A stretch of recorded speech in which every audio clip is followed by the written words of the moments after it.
We have an amazing musician with us today, Rit Xu. Rit is an unbelievable player. He's a flutist, and he's got an incredible CV. He was the winner of the NFA Jazz Artist Competition in 2014. He was the first Southeast Asian to win a solo jazz competition in the United States.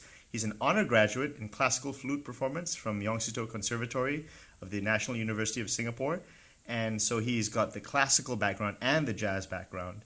He's played, he's performed at so many festivals.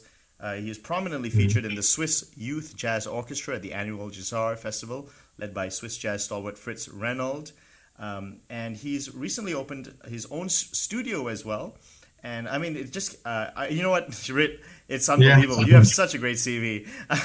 Thanks, man. I think my audience gets the drift. You are a fantastic player. And I have witnessed your playing up close. We played together on one occasion. Yeah, we did. Yeah. And, that was like 2 years ago, right? It was like 2 years ago. Yeah, almost a couple of years ago. Yeah. I came back from the United States, and I mean, it was just so great to be with a strong musician. And we were playing a jazz gig, right? Remember that? Mm-hmm. Yeah, that was it. We were playing, and I remember your favorite tune was, you told me one of your favorite standards was, There will never be another year. Yeah, there will never be another year. Yeah. I mean, that tune has such a beautiful melody, and also the harmonic changes is so sweet. Harmonic changes. Oh, okay, we're gonna really get into it in this show. And now you said harmonic changes. Now, you know, this show is really, I really want it to be an in-depth show for non-musicians too. I want non-musicians to be able to get the chance to hear how great musicians think. And now you play jazz and classical music. Mm-hmm. Now you play jazz and classical. Mm-hmm. Now that to some people, they are almost alien worlds. They don't connect like a classical, like when you're doing classical study, and it's almost so different from jazz music. What are the differences? Can you articulate what are the differences in the training to be a modern day classical musician, and what's the difference to be a jazz musician? For me, the biggest difference is I think it really boils down to a few things. But the common denominator of all is that you have to, first of all, master your instrument. Right. You have to be on top of your game when it comes to knowing your instrument, and then putting the work to really figure out the ins and outs of what works and what doesn't. No, are you talking specifically about classical music, or are you talking about jazz? I'm talking about instrumental playing in general. Okay. And then when it comes to, the different genres, I feel that classical music, a lot of times, we have to adhere to the script, right? Right. There's something right in front of us, and we have to be faithful to the notes. We have to be, take extra care of what's going on on the paper. Whereas for improvising traditions such as jazz music, it's about getting as much vocabularies as you can, so that you could have a spontaneous conversation on the fly. So I think it's two different traditions, and but to be able to ask you this question, Ret. I'm sorry to interrupt, but you're such a good player in both styles. I'm wondering, have you ever considered improvisation in classical music? Because you can clearly improvise in jazz. Right. Yeah. So actually, improvisation has a tradition in classical music as well, and it goes way back into we're talking 400-500 years back in Bach's days. Johann Sebastian Bach. In Baroque music, all of it was actually improvised, and to be a musician at that time. Hold on a second. So you're saying in Bach's time? So Bach was. So you're saying he was at his back in the day, he was more known for being a virtuoso and improviser. He was a great improviser, and he was just like a all-rounded musician in all aspects. I see. Now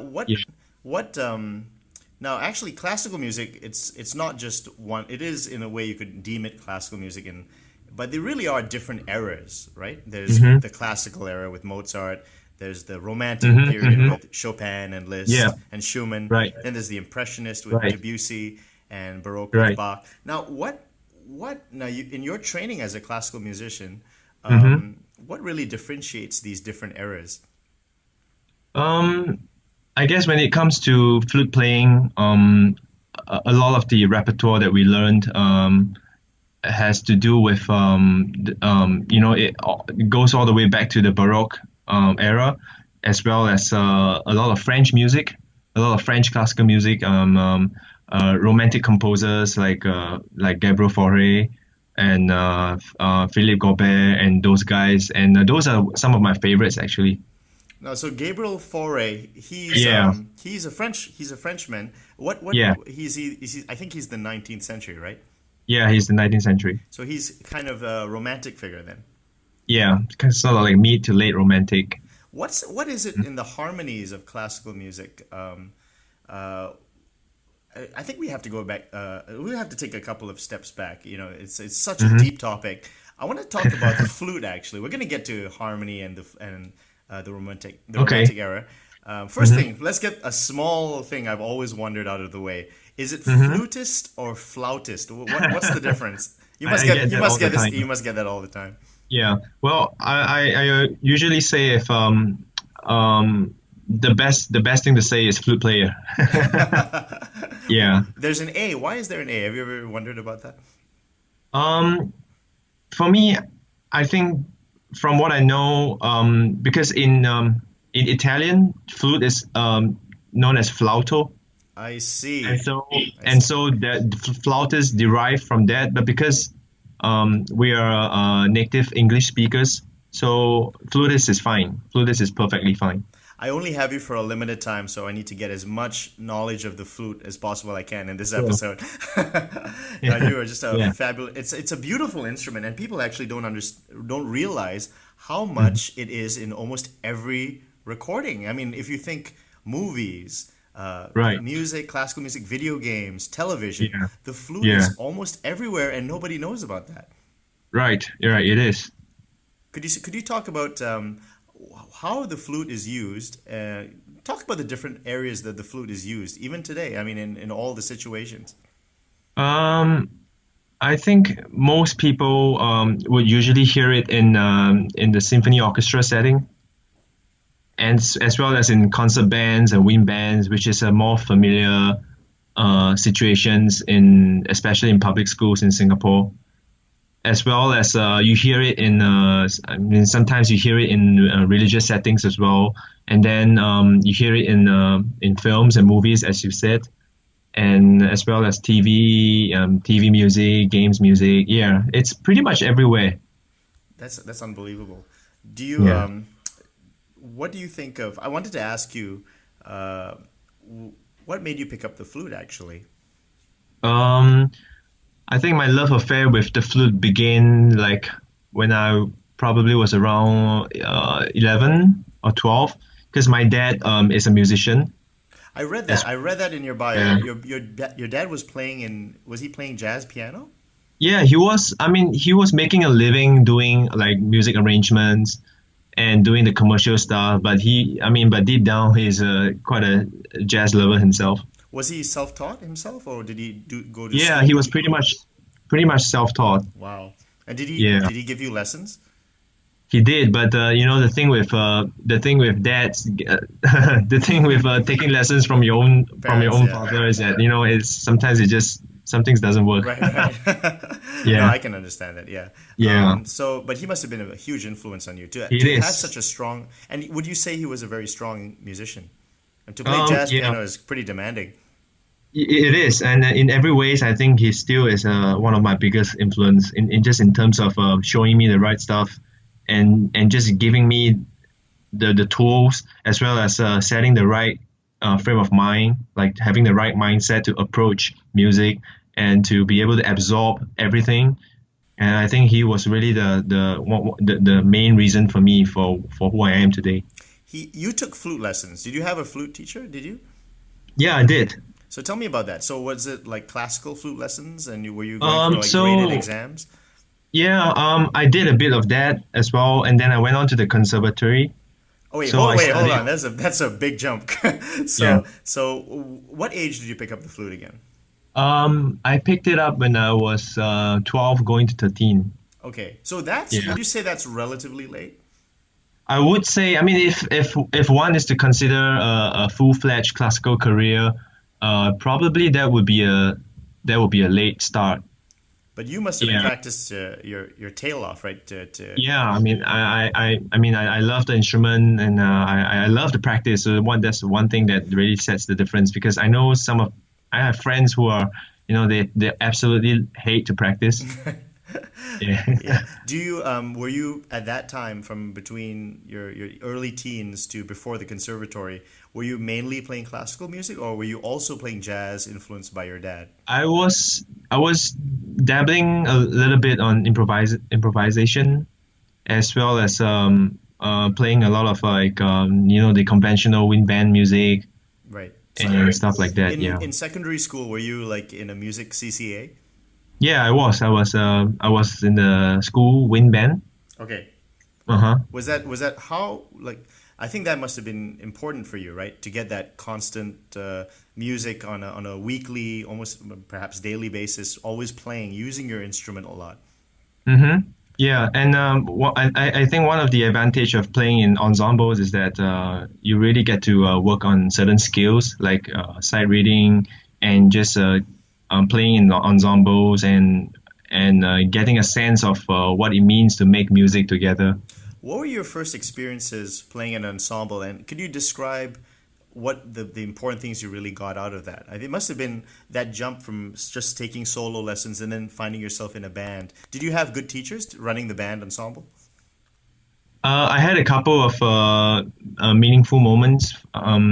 So I mean, playing in ensembles situation, it really requires a different set of skills. You have to listen a lot, right? Yeah, you have to listen a lot, and you have to be able to blend, and you have to be able to I mean, besides knowing your notes well, you have to like just have a wide, like I call it a radar. Like, you have to have a wide range of, like, a radar has to, like, sort of absorb everything that's going on around you. Were you this is you're a great player. I mean, a fantastic player. Were there any other kids your age at the time that intimidated you or you found really impressive? um I was Because like mostly checking out. because I was mostly most kids, checking out. because Uh-huh. like most kids, there's that competitive edge, or there's always a kid who's like really talented, and either it can be Yeah, very yeah. encouraging or discouraging. Yeah, yeah. I guess I was quite lucky in the sense that I was constantly checking out players that are better than myself, and then that gives me sort of like an inspiration to work harder, and to play better. What do you think of So that I, Pat Metheny line? It's good. It's important. You should be the worst person in the band, then you'll learn the most. yeah, I started out pretty much that way. Yeah, It's hard to believe that, but yeah, yeah, yeah. so okay. It So is, and I think there's a lot of truth in that. now, were you? When did you start playing your first jazz gigs? Um, I think my first professional jazz gig was when I was 20, Okay, probably. Yeah, so you must have been. Wait, you were in NS, right? Too. So yeah, yeah. so was that right after a national It service? was actually like a bit before, Okay. right before, yeah, just before. Yeah, I was already doing some work on the side. For my listeners, national service is the mandatory military service that males have to do in Singapore at the age of 18. So after, was it always your dream? So when did you actually decide music is going to be my career and I'm going to go and get further education at a conservatory? I think it was right before I went into I was right before I went into NS. Okay. So And I sort of already made the goal that, okay, this is what I'm gonna do for the rest of my life, hopefully. right, right. Yeah. And so what's conservatory life like? Um, it's competitive, and I don't think um it's it's nice that the school provides an environment as well as the resources for you to be the best player that you can be. But I also don't think that it's meant for everyone. Like, I think you need a certain kind of determination and a certain kind of just wanting to do it so badly. Do you have to cram in a lot of playing in those short 3 or 4 years? It was a 4-year program. Mm-hmm. Okay, so we did a lot of. Do you have to do a lot of concertos and chamber music? Yeah, a lot of that, chamber music, concertos, and learning the repertoire, and yeah. So it was a good 4 years. I enjoyed it. Was your sight reading already at a good level at that point?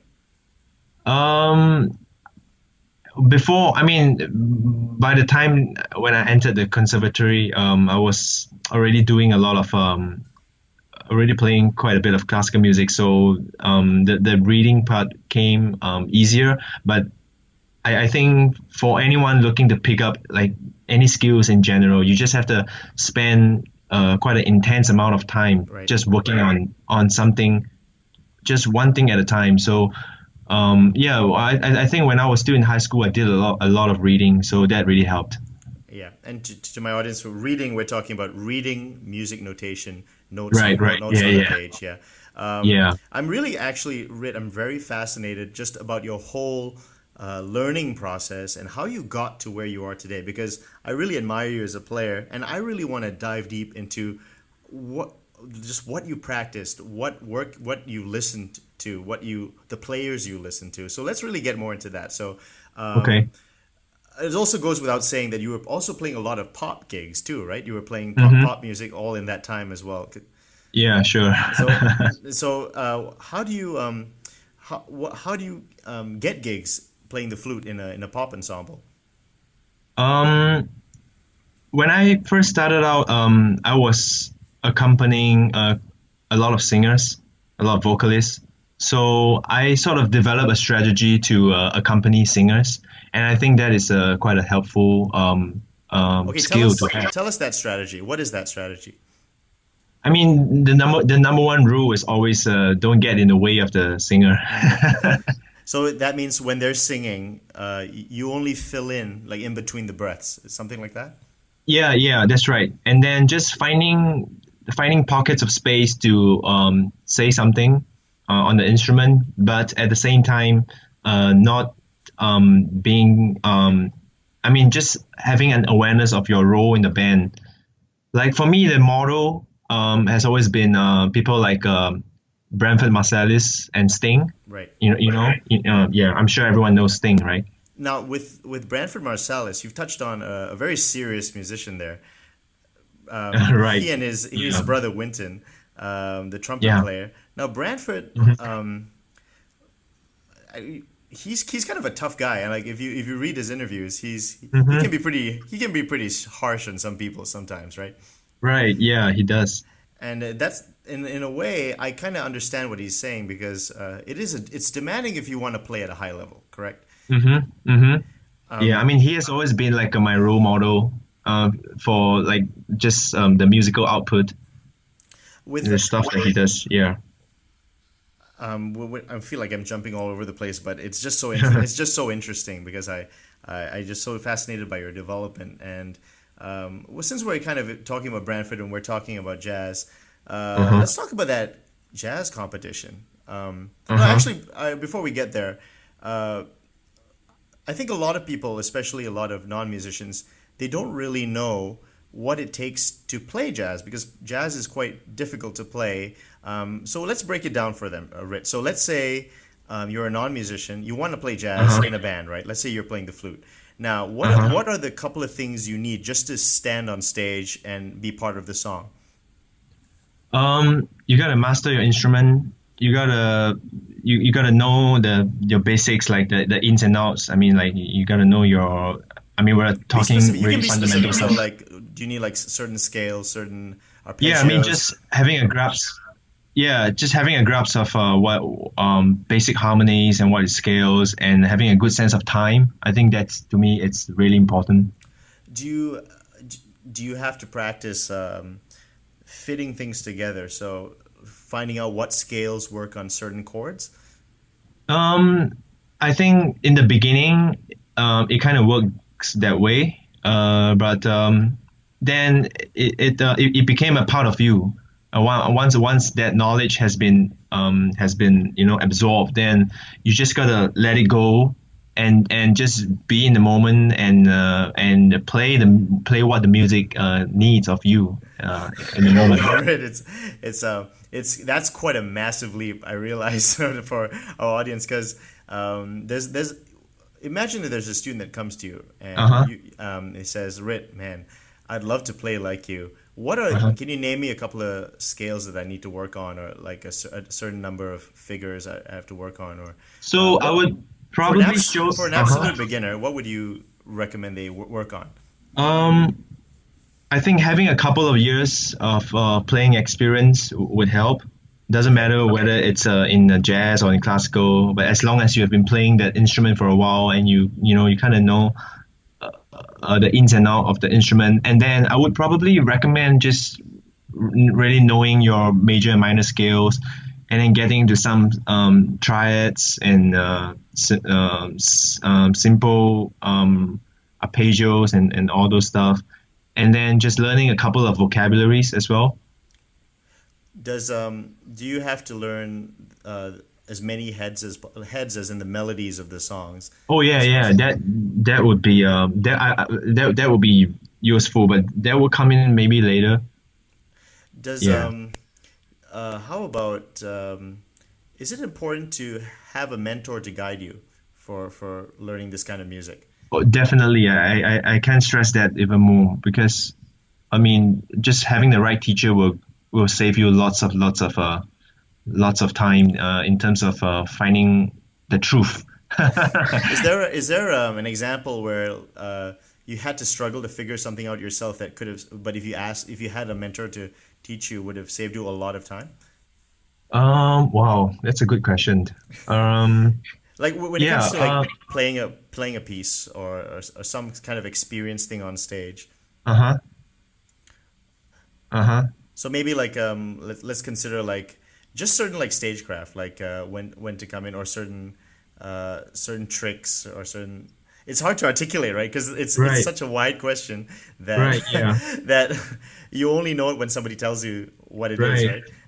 So along the way, I was developing some personal approach to improvising and that sort of stuff, and then I was doing a lot of things and not realizing that there are certain things that I should do more, which let's say rhythm, right? Like just when you play swing, you gotta have a couple of triplets sometimes, and then you just gotta, if you play jazz music, you gotta have the feeling of the blues and all those things. When you're saying triplets, you mean like your lines, the melodies that you play, you gotta have some rhythmic variety. So you gotta throw in some triplets here and there. Yeah, right, yeah. And those things, I mean, I was kind of fiddling around, but I wasn't getting too serious about it. And then so you mean there's a danger of like playing too many 8 notes in a row? Yeah. Just like, da. Exactly, because I think a stream of 8 notes it's cool, but to the listeners, after a while, it gets boring.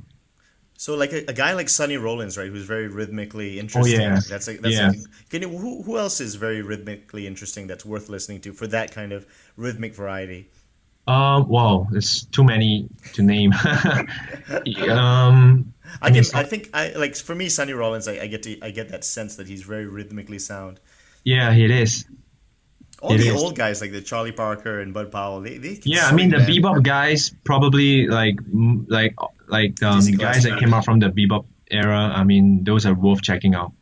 Absolutely.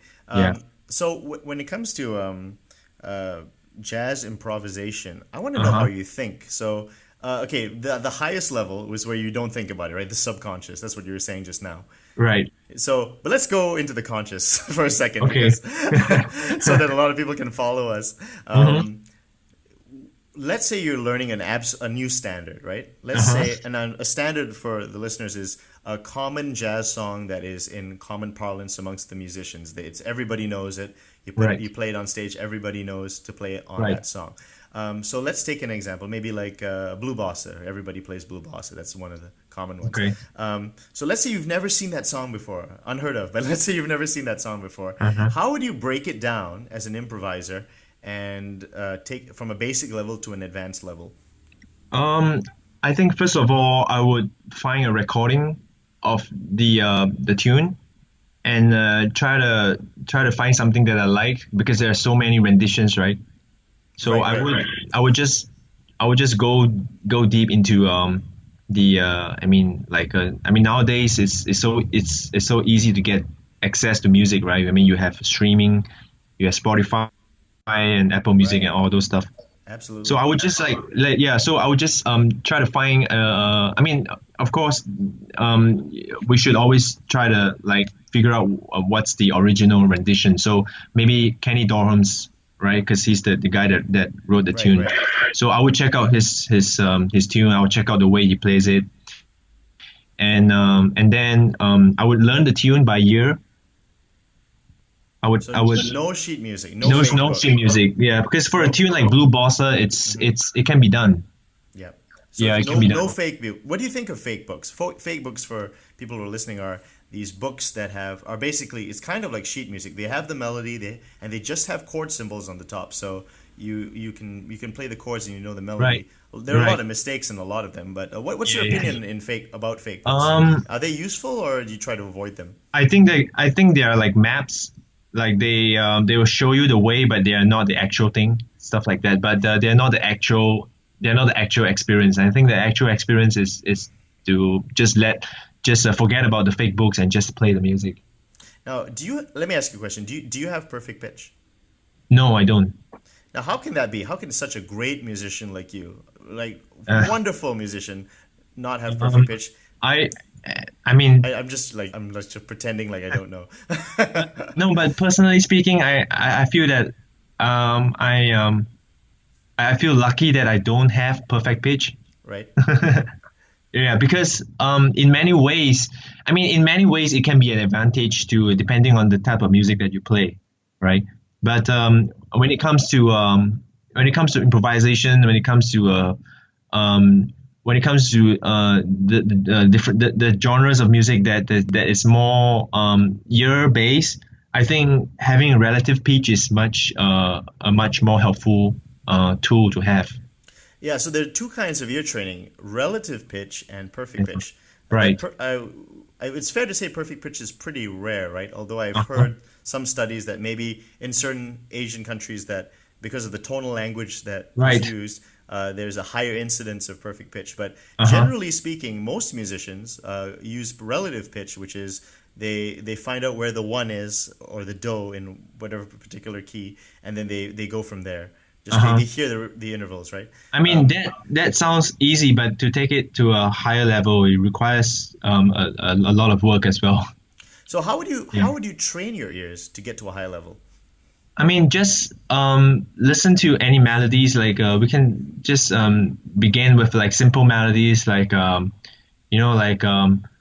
Mary Had a Little Lamb, for instance, da da da da da da. So right now I don't even know what key I'm in. I'm just rattling off the melody, and then I could sort of hear a relationship in terms of intervals. Like it's like 3 2 1 2 3 3 3. You know what I mean? Yeah. Oh, I see. So that when everybody knows the do re mi fa sol la ti do. Yeah. So you're associating a number with mi, like mi re do re mi, right? So like scale degrees. Yeah, so that's a lot of people don't know that. Most people, they have no idea about. Everybody knows do re mi, but you would say a lot of musicians talk in numbers like this, right? They talk. Maybe not necessarily for melody, but melody, yes. But they use that a lot for chords. They use it a lot for melodies. But musicians talk in numbers quite often, right? Yeah, I guess To some extent, again, right? yeah, really depends on the type of music that you play again. Because if you're playing like classical music, like a full-on classical music, then you don't hear that so often. That's so Yeah, interesting. yeah. I want to get your input on that in a minute. Let's. I Hmm. want to talk about the jazz competition that you won. You're just crushing everyone. You're crushing everyone. Hmm. No, so Rit, you won a jazz competition overseas. How did they run the competition? So like, did you have a backing band with you? Were you playing? Um, Uh, so um, so they will receive. I mean, the competition. They will receive entries from flute players from all over the world, and then they will pick. So based on that, they will pick the final winners, and then we get a chance to fly over to perform. Which during my year it was at Chicago. wow. Who are the Yeah. judges? They're all prominent, flute players in the jazz world. Yeah. Wow. So you must have say a couple of names, man. I think I really want my audience to just So know more musicians, know right, big, right, know more great musicians. right. Ali Ryerson was there, Okay. and then one of the judges was a guy called Billy Kerr, who is I think he's more well known in the States, but he's a great musician. And And they then what right. what bands were they part of that we can search up? Were they leaders or were they? Do they have a? I'm not too sure about that, but they're pretty active, both as educators and as performers. Billy And Kerr. I'm gonna search him out. yeah, yeah, I see. Okay. He studied at right. Juilliard, man. This is some serious stuff. And who's the first name again? So you say the first name? Ali Eddie Ryerson. Ryson. Eddie Yeah, Ryson. Ali. Ali Ryerson R1, and she's often known as the lady of the jazz flute because amongst many others like they were the first few female jazz flute players that really put the instrument no and into the limelight. There. Can you name a couple of flute players? I mean, name Right, name right. the name the important flute players that people should know in for jazz, and then we're going to talk about classical because I want Oh, sure. everyone to know the classical side as well. So name the important jazz players first. I mean, there's Hubert Laws for sure. There's Herbie Mann, who is more leaning towards the commercial side of things, but nonetheless, great flute player.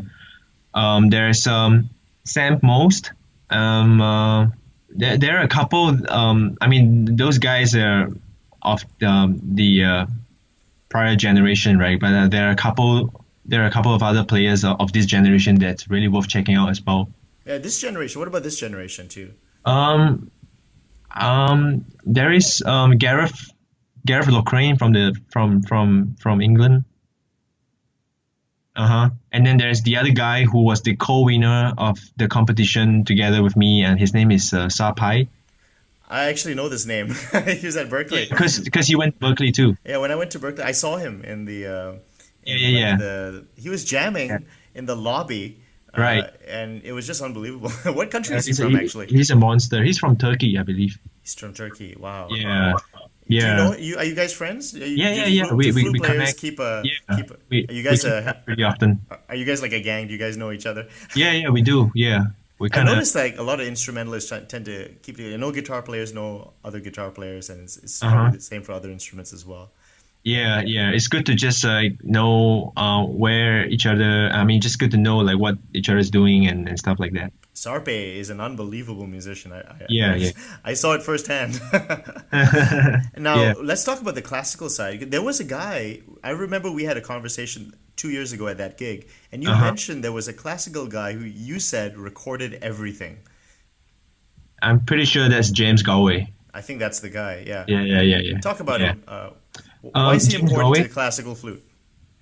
I mean, every professional or serious flute players they would know James Galway. There's just no doubt about it How do you because spell he his last name? Galway Galway. He's an Irish virtuoso flute player. Yeah, he originally from Ireland, I believe, but he's pretty much known all over the world these days. I remember Charlie Parker when he went to Paris. He had a classical saxophone idol that he went and he met in Paris. I can't remember the name, but Yeah, the name is Marcel Mew. Is that right? I think that's it. Yeah, I think Yeah, that's yeah, it, yeah, Marcel. yeah. And it just goes to show. I mean, to me personally, music is a language. Uh-huh. Yes, we have different dialects, but if you're a real true blue musician, you will love music. And if you love music, it doesn't matter what the genre is. You're gonna dig a guy who can play or a gal who can play really Yeah, well. yeah, that's That's right. That's truth, man. Yeah, it's true. I mean, it's all one language. It's all 12 notes, but I Mm-hmm. mean, every different style has its own way of saying things, right? Right. Yeah, that's the truth right there. Now, man, the time really flew, huh? My goodness. Man, I just love talking music. I mean, I love music. That's the thing, you have to, as we're educators and we want to really teach people about music. Mm-hmm. An important thing is I think the teachers have to love music, right? That's a really important thing. You Yeah, have to really love music. I yeah. feel like if a teacher is really excited to show a student something or really excited to just tell a student about a player that the student's never heard of or some that Mm-hmm. curiosity, it's got to come from the teacher and it's got to Mm-hmm. rub off on the student, right? Mm-hmm. When Yeah. you were a student, were you always searching? What were the things that really that you were searching for? What excited you as a young player that you were looking for to develop for your development?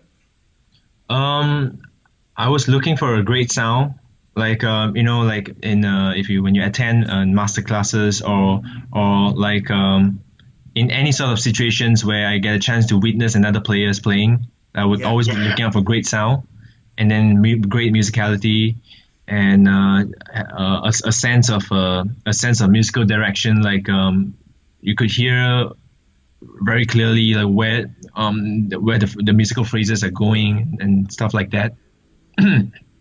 Yeah, so those things always kind of appeal to me. Now that you're back home for a couple of years after look at this. I'm reading your bio and looking it over and see. Uh, tell me about the Asian Youth Jazz Hmm. Orchestra. It was a collective project that happened in 2016.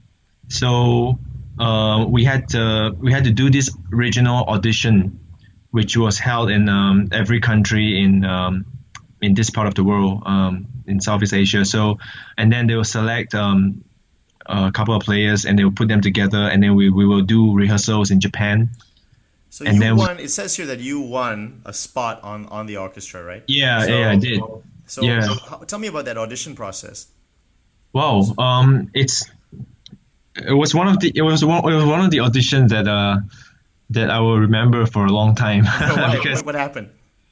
like you said, right, the classical and the jazz thing, so they made me play a Bach flute sonata, and Right. then they made me play another jazz standard, and then they want to hear me like improvise over it. So it was a very unique audition in the sense that you Yeah, have, everything, right? yeah, both roles coming together, and they were really specific on the things that they were looking for. Like they wanted a flute player that could play, that could make a right sound on the instrument as well as being able to improvise. So I was very lucky that it happened for me. Do you think there's for the state of music for among the youth? Do you think we're giving kids enough opportunities to learn to improvise, to learn to be creative, to play in ensembles? Um, well, tough question. It's a tough one, right? I mean, Yeah, because I mean Is the current. does our culture promote this? I mean, I'm not talking about like top down or anything. I'm just saying among the mood among everyone. When Hmm. like let's say a parent wants to get their kids to learn music, um, Hmm. when it comes to learning music, most Hmm. parents they assume that if you just send them off to so-called classical lessons, You're right. all of this stuff is covered, right? But do you think really there's the important things like improvisation, arranging, ensemble playing? Do you think most kids get that opportunity? Um, I think it also comes down to personal interest as well as just having an awareness of what kind of music is out there. And I mean, I wouldn't downplay the importance of getting the right classical foundation on your instrument at first. Oh, I absolutely love classical music, and there's no Yeah, doubt about yeah, that. yeah. I'm wondering, do you feel like when it comes to this our kids here, uh, do you feel like the kids, what do you think the kids really, the new generation of Singaporean musicians, or really musicians everywhere out in the world, now based on your experiences when you learned, Uh-huh. because I think not many kids have that jazz background or that pop background for that matter. Right, I right. think I look to you as a kind of a model in a way, right? Because I think a musician, a young musician, should be able to play everything. I mean, it's just music, you know what I mean? If you Mm-hmm. have the ears and you know your instrument well, Mm-hmm. yeah, you might not be able to be like the best jazz player or the best classical player, but you should be a musician who can jump into a situation and be able to pick up fast Mm-hmm. and play music fast. You know, get into the music, right? Mm-hmm. Right. Do you think how do we get that culture to really reward that creativity? Because I feel like Um, especially in classical music, we're terrified of changing a note here or uh, or like even yeah, changing notes or playing something new, right. departing from the written score. Mm-hmm. I think, I mean, there's so many things that we could address here, but for me, what comes to mind first thing is just having the environment where we allow our students to make mistakes. I Oh, think, that's brilliant. That's yeah, brilliant. because like mistakes, I don't know, like maybe in this part of the world, in our country, in the culture or Yeah. whatever, like mistakes are not so well received. Yeah, you know, at a recital, if there's a mistake, there's just the whole room is wincing, and Yeah, yeah, it's just yeah. everybody Yeah, is like, mistakes are like, but you know, like mistakes happen all the time, and they're just chromatically yeah. often a half step away from a right note, right? Yeah, yeah, that's one way to look at it. But yeah, go on to that top. I love that idea. There's mistakes. You can So welcome I them. think, yeah, so and part of that, I mean, being music educators ourselves, we have to just allow that space for our students to just experiment and explore and just like we'll show them one thing, but try to like develop other ways of showing that one thing in many different ways as well. And I think it takes a lot of willingness on the educator's part. That's right. That's right. Yeah, yeah. And I mean, when it comes to like jazz and improvisation and all that, what I feel that's lacking in our culture is competent educators.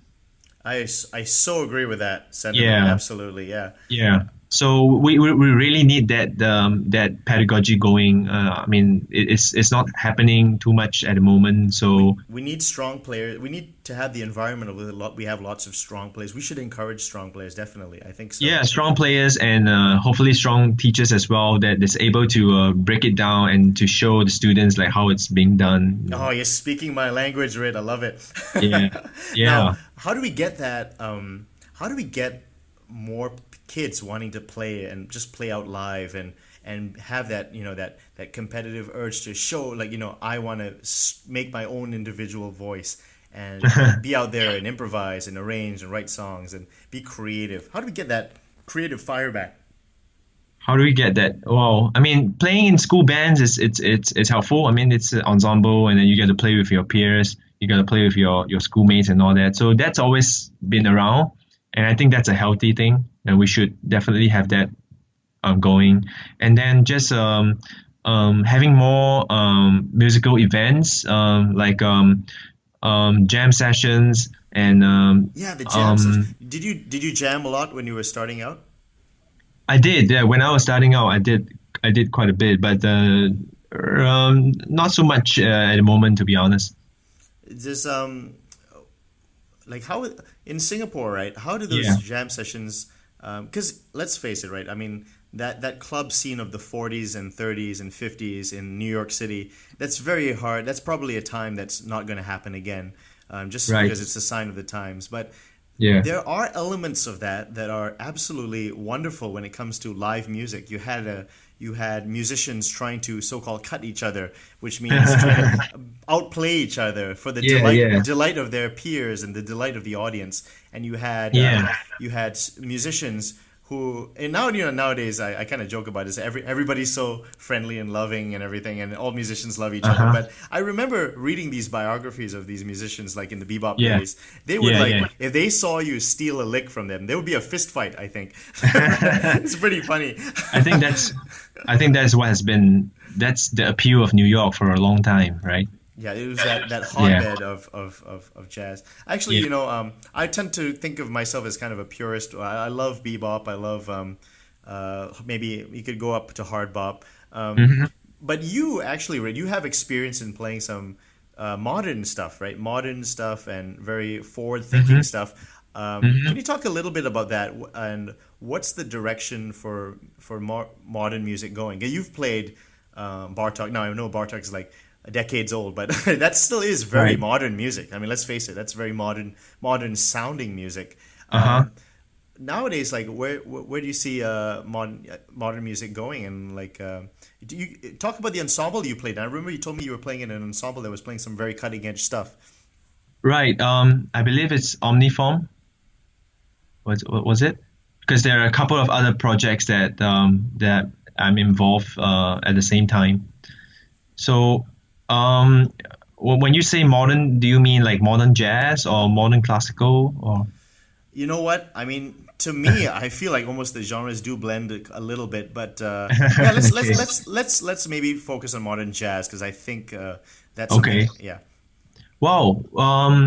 I think a lot of modern jazz these days really goes down deep into rhythm, like like playing odd meters Yeah. and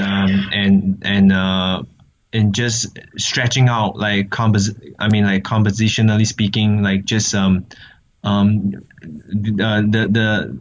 new guys they tend to write in the sense that it really stretches out, like formally speaking, like the musical form. So it's not your regular 12 bars, not your Right. regular 12 bar blues or your 32 bar American songbook kind of thing. It's really pretty much extended to it just gets longer, but longer but in a meaningful way.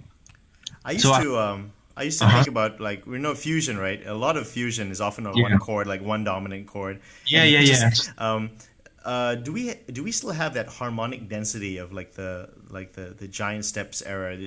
Like I know like fusion, Wow. there are a lot of pieces that actually have a lot of harmonic density. You have to Yeah, change key a yeah, lot and that kind of thing. yeah. Does that happen too? Is that trend also pretty common now? um I've heard of those stuff as well, but I think if we talk about having lots of harmonies and all of that, I think the heydays is probably the bebop era, as well as going into what John Coltrane did, with giant steps and all that. So those were the heydays. Those were where it really exploded in a sense. And then right after, like the guys were just figuring out, like, okay, so we have that information and we have all these things. So what can we do with it? So a lot of guys, a lot of the New York cats that I know, Hey, cats. Now, yeah, cats. For people, that's what jazz musicians call other musicians, right? Cats. yeah. So I know a lot of cats in New York, as well as all over the world, that they're just doing stuff that really explore that. It's really going deep into rhythm and all of that, odd meters and playing irregular times and all that, which is cool, which is which is something that I would love to develop as well. But when it comes to fusion, I think my model has always been a guy like Pat Metheny. Okay. Yeah, yeah. I think what he does with his later part of his music, I mean, as well as the earlier part, is just really amazing, and I listen to his stuff a lot. What do you And think of what do you think of like that Robert Glasper sound? Oh, right, you mean like the hip hop and jazz thing? Yeah, the kind of blending of those genres. I mean, it's amazing. It's great because, I mean, I mean, they're being true to themselves, right? Like it's part of the soundscape of their world. The hip hop thing, Yeah, and hip then hop is now one of the most popular genres on the planet. I don't yeah, understand yeah, it though personally. I like the rhythms, but I can't quite. I'm yeah. But So anyway, I wanted to ask you too, Rit. What about modern classical music? Because to me, like there was serialism, which is uh-huh, basically, I think the second half of the 19th, no, the 20th century, serial music. And uh-huh. what in conservatories now? What's the new hip stuff in so-called modern classical music in the Wow. 2000s and on? I think I'm quite an amateur when it comes to that, really. But as far as I know, I guess if we're going down that direction, I guess as far as I know, the guys like to write in a non-tonal, in Right. a non-tonal sense. Like there will not be a lot of melodies going on, and there will just be like I know modern day classical composers they explore sound a lot. Like Yeah. it's just about like it's I mean sonically speaking, like what if we put this sound here and that sound and then try to put them together in ways that have not been done before and stuff like that. So it's not based on it's not even based on scales at all. Like you have the quarter tone thingy, Yeah. Oh, microtones? microtones. Yeah, yeah, Yeah. yeah. Those Wow. things. So Can you it's can you play microtones on the flute? yeah, yeah. It has been done and it's been done a lot actually. So it's when you this is such a it just reveals my lack of knowledge with orchestration. But like when you play a flute, the mechanics of the flute. Uh huh. Uh, do you control? Can you go flat on a flute? Like if you're not comfortable with your breath technique and everything. Yeah, you can go flat, you can go sharp, you can pretty much go in lots of direction. So Yeah, do you have to really control it with your breath? Is that how it is? yeah. I mean, breath control it's so important, and I think it should be emphasized more in the beginning. You know what I would love, Rit, is Yeah. if you're such a great improviser, I would love to see you improvise over classical forms, classical. I think the language would be different. It wouldn't be the same jazz Uh-huh. language. Uh-huh. The rhythm might be different and everything, but Yeah. I would love. I mean, you'd be the guy, who could do it because you you have Yeah. I that. mean, You I could. mean, I don't think it will be too long before you hear that because I am working on that. Yeah. Oh my God. Then we Yeah. have to actually to bring you back and to talk about classical improvisation because it's the improvisation is something I think my audience needs to know is coming up with something. It's a skill. Is yes, it is a craft, but I don't Hmm. want people to think that it's the realm of genius that is out there that nobody can learn. I mean, obviously, some people are fantastic improvisers. They have talent, Hmm. but Hmm. improvisation is a craft, correct, Fred? Yeah. It It's a is a craft, craft and it's a and people can learn it, right? lifetime. Hmm. People Yeah. can learn to Yeah. improvise. Exactly. It's not something that is out of the realm of the average person. Hmm. So would it be fair to say that music? I mean, it does do music wonderful things to us. We feel so wonderful when we listen to music, and it really stirs our soul, or it can really frighten us depending on the sounds that we hear. But Hmm. with music, anybody can really learn music and learn to be creative in music. Isn't that true? I think that's true. Yeah. So it's not like now in our culture where we're so terrified of deviating from the score, that I think I would love to change this culture where we Yeah. can actually take anything and be creative. But you know what? That actually Yeah. takes a fundamental shift in our understanding of music because we have to get away from the idea that music. I think we've really elevated performance to the highest level. Uh-huh. We expect our performers to be absolute virtuosos in performance, but Right. but we were losing that sense that we need to understand what's actually happening, right? I think a lot of people are fooling the audience in the way that they're learning these difficult pieces, Yeah. but they themselves are not understanding the harmonies or what's happening, what the composer Right. is doing with the song, right? Yeah. It Yeah. amazes me, like when a really young kid is playing like Debussy, right? Debussy, or Uh-huh. like let's say there's an 8-year-old prodigy is playing Ravel or Debussy. Uh-huh. I always wonder to myself, does this kid really know?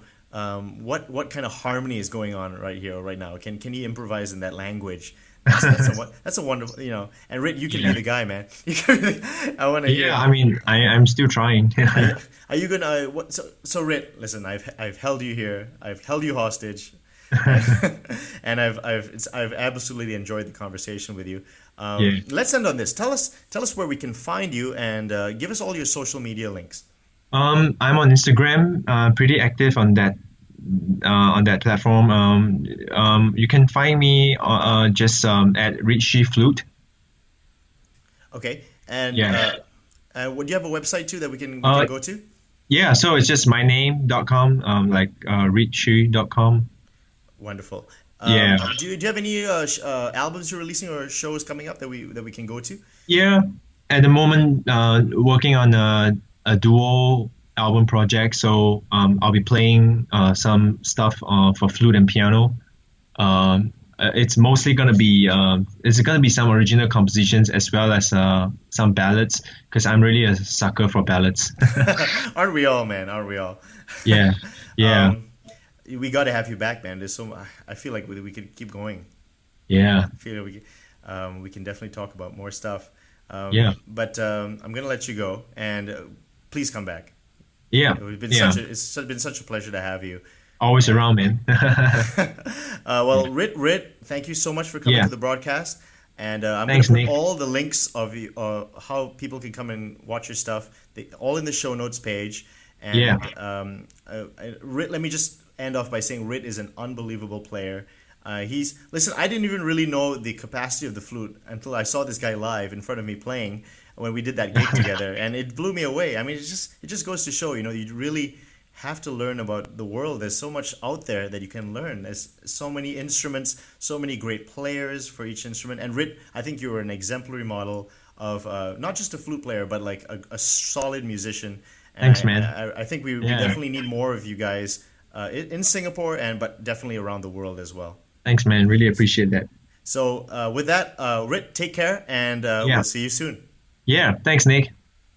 Bye.